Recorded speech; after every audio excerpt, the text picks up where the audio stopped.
कांग्रेस के लीडर राहुल गांधी को इसका गठबंधन का लीडर बनाना ही एक सबसे बड़ी गलती हम मानते हैं। कांग्रेस अपना फेस राहुल गांधी को ना बनाकर किसी और नेता को बनाए। अच्छी सरकार चलाने के लिए एक स्ट्रांग ऑपोजिशन की बहुत आवश्यकता होती है। शरद पवार के पोस्टर पे लिखा है कि उनमें कंसिस्टेंसी की कमी है, लेकिन राहुल गांधी ने एक बात जरूर सीखी कि टी शर्ट पहन के यूक्रेनियन प्राइम मिनिस्टर की तरह प्राइम मिनिस्टर की गद्दी पे बैठने का ख्वाब लेना जरूर सीखा है। कांग्रेस जैसी इतनी बड़े जहाज को गिराने में अगर किसी का हाथ है तो वो राहुल गांधी का है। 8 जून 2026 को आखिरकार एक बार फिर इंडिया गठबंधन की आंख खुल गई है। एक मीटिंग बुलाई गई जिसमें 25 दल पहुंचे। कुछ दल वीडियो कॉन्फ्रेंसिंग के जरिए इसमें जुड़े थे, लेकिन अब सवाल उठ रहा है इनके अस्तित्व पर।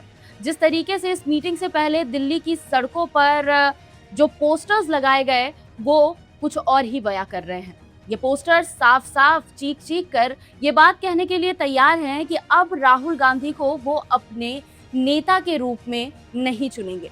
आखिर इस गठबंधन की क्या है मंशा, क्या है सच्चाई और कैसे ये गठबंधन मोदी गठबंधन या फिर एनडीए को हराने के काबिल बन पाएगा, आज इसी पर करेंगे खास विश्लेषण। हमारे साथ मौजूद है सोशल एक्टिविस्ट हरीश शरण देवगन जी। एक बार फिर से उनका बहुत बहुत स्वागत है। सर, इंडिया गठबंधन की आज बैठक हुई है 8 जून को, और जिस तरीके से ये बैठक हुई और इस बैठक में जितने दल पहुंचे वो अलग थलग नजर आए, क्या कुछ कहेंगे इस पर? नहीं, अलग थलग तो इसमें होना ही था, बिकॉज अगर आप थोड़ा सा इस गठबंधन को बहुत ध्यान से देखिए, ये बहुत पुराना जब से गठबंधन बना था, नीतीश और ममता ने जब ये गठबंधन बनाया था तो गठबंधन समझदारी से बनाया गया था। लेकिन नीतीश कुमार ने जब इस गठबंधन का बुनियाद देखी तो शायद सबसे पहले इस गठबंधन को छोड़ने वाले नीतीश कुमार ही थी। जब कुछ समझदारी से उन्होंने ये काम किया। ये गठबंधन जिस ऑपोजिशन को स्ट्रॉन्ग करने के लिए बनाया गया था, और उस गठबंधन का अगर इन्होंने सर्वासर्वी अगर हम कहें, या उसका जो लीडर है, उसका प्रेसिडेंट है, वो राहुल गांधी को अगर ये बनाना चाहते हैं तो पहली गलती ही इसमें कांग्रेस के लीडर राहुल गांधी को इसका गठबंधन का लीडर बनाना ही एक सबसे बड़ी गलती हम मानते हैं। वो भी एक मतलब उससे बेटर इस पूरे गठबंधन को शरद पवार जैसे सीनियर लीडर और ममता बनर्जी जैसे सीनियर लीडर जैसे लोग भी इन्होंने वेलकम नहीं किए। गठबंधन में लाना भी चाहते हैं। जो उदयनिधि स्टालियन है, उन्होंने भी कहा कि उनकी पार्टी के कंधे पे चढ़ के कांग्रेस आज यहाँ तक पहुंची है, और अचानक ही जब जरूरत पड़ी, जब बुरा समय आया तो कांग्रेस ने उनका साथ भी छोड़ के वो टीवी के साथ चली गई। तो और किस मतलब उनको टीवी के साथ जॉइंट वेंचर करके मिला भी क्या? गठबंधन में सिर्फ एक राज्यसभा के लिए उन्होंने इतने साल पुरानी जो वफादारी थी वो भी उन्होंने खत्म कर दी। तो ये एक साफ दर्शाता है कि राहुल गांधी का कोई बेस नहीं है, कोई। अच्छा, अगर जिस तरीके से आप यहाँ पर बता रहे हैं, इंडिया गठबंधन की बात हम कर रहे हैं, उसमें कहीं ना कहीं आपस में ये चीज मुझे लगता है कि डिसाइडेड है कि अब ये राहुल को अपने नेता के रूप में नहीं चुनेंगे, क्योंकि जिस तरीके से पोस्टर्स में कुछ बयान लिखे गए हैं वो मैं अपने दर्शकों को बताना चाहूंगी। जैसे ममता बनर्जी के पोस्टर की बात कर ले तो उन्होंने कहा कि कांग्रेस अपनी विश्वसनीयता खो चुकी है, हम कांग्रेस पर निर्भर नहीं रह सकते। अगर कांग्रेस इस गठबंधन को नहीं चला सकती तो मैं इसे चला सकती। ना कहीं वो दावा कर रही है कि नींव उन्होंने रखी थी इस गठबंधन की तो उन्हें लीडर बना देना चाहिए। दूसरी तरफ आपने उदयनिधि स्टालिन की बात की, उनके पोस्टर पर लिखा हुआ था 20 साल तक कांग्रेस हमारी पीठ पर बैठकर आगे बढ़ती रही है। मतलब अब ये आपस में अगर इनको देखे तो ये सभी दल एक साइड होकर के कांग्रेस और राहुल गांधी को टारगेट कर रहे हैं। शरद पवार के पोस्टर पे लिखा है कि इनमें कंसिस्टेंसी की कमी है। मैं इसी पर आने वाली थी कि इतने बड़े नेता और इतना बड़ा दावा करना उनकी तरफ से, क्योंकि राजनीति को वो अच्छे तरीके से समझते हैं, वो शायद राहुल गांधी अभी नहीं समझते, और उनकी तरफ से ये बयान देना कि राहुल गांधी में कंसिस्टेंसी नहीं है, तो इस पर आप इसे किस तरीके से देख रहे हैं, क्या कहना चाहते हैं? नहीं, ऑब्वियसली कंसिस्टेंसी नहीं है। अगर हम बात करते हैं तो मतलब ऐसे एक बुरे हालातों में जहाँ सिचुएशन बैड है, ये अंडमान निकोबार में जाके अगर फोटो खींच रहे हैं, अगर ये अजरबैजान जाके अगर वहाँ कॉफ़ी पी रहे हैं, तो ये अगर ऐसी हरकत इतने सेंसिटिव टाइम पे अगर एक राहुल गांधी जो स्ट्रॉन्ग विपक्ष की तरह सामने आना चाहिए था, जो एक पारंपरिक तरीके से मतलब एक पारिवारिक राजनेता के परिवार से आते हैं, एक प्राइम मिनिस्टर फैमिली से आते हैं, एक मिनिस्टर फैमिली से आते हैं, एक लेगेसी चला सकते हैं। इन्होंने कुछ सीखा है या नहीं सीखा वो नहीं मालूम, लेकिन राहुल गांधी ने एक बात जरूर सीखी कि टी शर्ट पहन के यूक्रेनियन प्राइम मिनिस्टर की तरह प्राइम मिनिस्टर की गद्दी पे बैठने का ख्वाब लेना जरूर सीखा है, जो कि इनफ नहीं है। अगर हम वैसे ही बात करते हैं पिनराई विजन की, जो केरला के रहे हैं, उन्होंने भी इसके उनके पोस्टर पे भी ये डिनायल आया है राहुल गांधी को लेके। असक्षम होना, मतलब इन पांचों जो बड़े नेता हैं उन्होंने राहुल गांधी को असक्षम डिक्लेयर किया है। तो राहुल गांधी अगर कहते हैं कि मैं अगर देश का नेता नहीं बन पाया, कम से कम मुझे गठबंधन का नेता तो बन लेने दो, ऐसा बड़ी मध्य है तो है, हाँ, उनकी चाहत है, कम से कम इस गठबंधन का नेता तो बन लेने दो। ममता बनर्जी अभिषेक बनर्जी के साथ में स्पेशली ये गठबंधन की मीटिंग अटेंड करने आई है, जबकि उनकी अपने वेस्ट बंगाल में तोड़ तोड़ाव चल रहा है, वहां पे बुरा हाल है, वहां पे ऑलमोस्ट लाइक 58। सर, ये मोदी के अगेंस्ट, पीएम मोदी के अगेंस्ट एक गठबंधन तो बना ले रहे हैं, लेकिन अगर इनकी हालातों पर नजर डाले, चाहे आपने जैसे वेस्ट बंगाल बोला, वेस्ट बंगाल के अलावा तमिलनाडु में देख ले, जिस तरह के हालात यहाँ के क्षेत्रीय पार्टी या फिर राज करने वाली पार्टी के अभी नजर आ रहे हैं, दोनों तो उनके हाथ से चला गया है, दोनों नेताओं के, तो ये खुद ही मजबूत नहीं है और फिर एक दूसरी तरफ टारगेट करना, आपसी समन्वय भी नहीं है, ये कैसे पॉसिबल हो पाएगा इनके लिए? अच्छी सरकार चलाने के लिए, एक बहुत अच्छी सरकार और बहुत सटल सरकार चलाने के लिए एक स्ट्रांग अपोजिशन की बहुत आवश्यकता होती है। बिना स्ट्रांग अपोजिशन के एक सरकार, जो भले वो जितनी मर्जी वोटों से जीती हो, जितने मर्जी बहुमत से वो आई हो, लेकिन वो परफॉर्मेंस तभी दे पाती है जब अपोजिशन का प्रेशर होता है। लेकिन अगर अपोजिशन का प्रेशर ही नहीं है, अगर अपोजिशन ही खत्म हो जाए, तो ये इंडी गठबंधन जो है इसका होना बहुत ज़रूरी भी है। लेकिन राहुल गांधी जैसा जो एक्सीडेंटल पॉलिटिशियन है, वो इस इंडी गठबंधन को संभालने में सक्षम नहीं है। यस, मैं बहुत इस बात का समर्थन देता हूँ कि एक एग्रेसिव नेता ममता बनर्जी जैसी अगर इस इंडी गठबंधन को संभालती हैं, या वो अगर इसको लीड करती हैं, तो शायद ऑपोजिशन के लिए एक प्रेशर सिस्टम अरेंज हो और वो एक बेटर परफॉर्मेंस की तरफ बढ़े। तमिलनाडु की बात कर लेते हैं कि तमिलनाडु में जिस तरीके से पहले स्टालिन के साथ साथ नजर आए और जैसे ही स्टालिन वहां पर अपनी सत्ता को खोते हैं, राहुल गांधी उन्हें छोड़कर विजय को ज्वाइन कर लेते हैं, उनके साथ पार्टी में मिल जाते हैं। और दूसरी तरफ ममता के बंगाल की बात करें, जब ममता का बंगाल हुआ करता था तो उस टाइम पर उनके अगेंस्ट में उन्होंने प्रचार किया, लेकिन जैसे अब वो हार गए, अब उनके पास उनके आंसू पोंछने पहुंचे हैं। तो ये क्या है, इसको मैं किस तरीके से देखूं? जब पॉलिटिकली आदमी फ्लिप, एक तो दल बदलू होता है, एक पॉलिटिकल इमीडिएट फ्लिपिंग होता है। इंग्लिश इसकी टर्मिनोलॉजी जो है वो पॉलिटिकल फ्लिपिंग में आती है, और खास करके जब आदमी डोमिनेंस के साथ पॉलिटिकल होता है, जब वो गलत फहमी के साथ में वर्चस्व में उसको अगर थाली में सजी हुई ताकत मिलती है, जैसे राहुल गांधी को उसके अपने परिवार से गांधी वर्ड लग जाता है, तो प्राइम मिनिस्टर कैंडिडेट बन जाते हैं, और फिर कांग्रेस जैसी इतनी बड़े जहाज को गिराने में अगर किसी का हाथ है तो वो राहुल गांधी का है। सर, क्या लगता है कि अगर कांग्रेस अपना फेस राहुल गांधी को ना बनाकर किसी और नेता को बनाए, फॉर एग्जाम्पल प्रियंका गांधी को ले लीजिए। बहुत नेता थे, बहुत नेता हैं, अभी आज भी बहुत नेता हैं जिन लोगों ने मतलब कसमसा के रुला के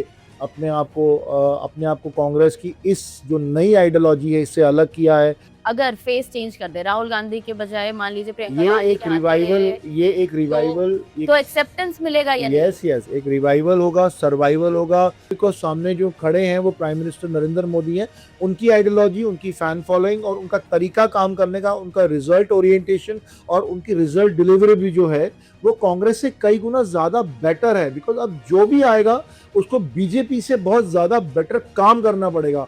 तो जैसे आपने स्टालिन की बात करी, जब उदयनिधि स्टालिन की, जब राहुल गांधी तमिलनाडु के इलेक्शन में गए तो उन्होंने उदयनिधि स्टालिन के साथ में स्टेज भी साझा नहीं करी। आप बात समझ सकते हैं, मतलब वो दूसरे, भले वो बड़े नेता हैं या छोटे नेता हैं, उनके लिए राहुल गांधी के मन में इज्जत है ही नहीं। और अचानक ही इतने सालों से स्टैलिन के साथ चलने के बावजूद अगर इन्होंने विजय तलापति के साथ ज्वाइन किया, और वो भी सिर्फ एक राज्यसभा की सीट के लिए, तो आप समझ सकते हैं कि कैसी पॉलिटिकल मानसिकता होगी। अच्छा, आपने यहाँ पर बोला कि राहुल गांधी का विजय को ज्वाइन करना कहीं ना कहीं गलत है एक राज्यसभा सीट के लिए। आप इस बात को किस पर्सपेक्टिव में बोल रहे हैं? मतलब हाल के दिनों में, अब जून चल रहा है, कुछ टाइम के बाद यहाँ पर मॉनसून सत्र चलेगा, तो क्या वहाँ पर इसका प्रभाव देखने को मिलेगा? आप डेफिनेटली आप देखिए ना, अगर अगर अगर अगर जो हिसाब से आज की डेट में जो सिचुएशन है, जैसे टीएमसी के कम से कम 20 एमपी और डीएमके के कम से कम 12 एमपी इस टाइम ये प्रपोज कर रहे हैं, अगर उनकी वोटिंग लिस्ट, अगर वोटिंग में उनकी यस आ जाती है, अगर उनकी वो एग्री कर जाते हैं, अगर उनका वोट मिल जाता है 20 और 12 का, 20 टीएमसी का और 12 डीएमके का, तो ये बिल पास होने से कोई रोक नहीं सकता। अब अगर इंडिया गठबंधन की बात करें तो शुरुआत में जब इसे बनाया गया, कुछ ही टाइम के बाद नीतीश कुमार छोड़कर चले गए। अब अगर देखा जाए तो केजरीवाल और स्टालिन भी इससे दूर दूर ही नजर आ रहे हैं। शरद पवार की राजनीति भी अब बहुत ज्यादा बची नहीं है। ममता बनर्जी हार ही गई, तो कहाँ स्टैंड करती है इंडिया गठबंधन? अगर राहुल को हटा भी दे, कांग्रेस को हटा भी दे, तो इंडिया गठबंधन कहाँ तक आपको दिखाई पड़ रही है? कितनी मजबूती इनमें है और इनकी रणनीति क्या होनी चाहिए? इतनी सारी पार्टियां हैं, इतनी सारी पार्टियों का गठबंधन है, अखिलेश जैसी, सपा जैसी पार्टी इसके अंदर इतनी बड़ी पार्टी है, जो शरद पवार की पार्टी है, प्लस इसमें बहुत सारी ऐसी पार्टियां हैं जो बड़ा नंबर रखते हैं, बहुत तजुर्बेकार है। राहुल गांधी बिल्कुल भस्मासुर की तरह इसमें साबित हुए इस इंडी गठबंधन के अंदर, कि जिसके सिर पे इन्होंने हाथ रखा या जिसका भी हाथ पकड़ा, जिसके हाथ पे हाथ रखा वो भस्म होता ही चला गया, भले वो आप है। हरियाणा में भी अगर आप देखो, अगर हरियाणा में भी उन्होंने सीटें मांगी थी केजरीवाल से, बट राहुल गांधी ने 10 सीटें मांगी थी। 10 सीटें हाँ, मांगी थी और राहुल गांधी ने 3 से ज्यादा देने से मना मना कर कर दिया दिया था। था। लेकिन अगर वो 10 सीटें होती तो आज हरियाणा में कांग्रेस या ऑपोजिशन की सरकार होती। आखिरी सवाल रहेगा कि बीते दिन ही दिल्ली की सड़कों पर कॉकरोच जनता पार्टी जेनजीज जो है वो उतरे थे और इस पर आरोप भी लगे कि ये कहीं ना कहीं अपोजिशन का काम है। कुछ नाम भी सामने आए थे, हालांकि उस पर अभी हम बात नहीं करते। तो क्या लगता है कि देश को अस्थिर करने की कोशिश ज़्यादा की जा रही है, इसके बजाय कि वो अपनी राजनीति, रणनीति और देश को मजबूत करने में ध्यान दें?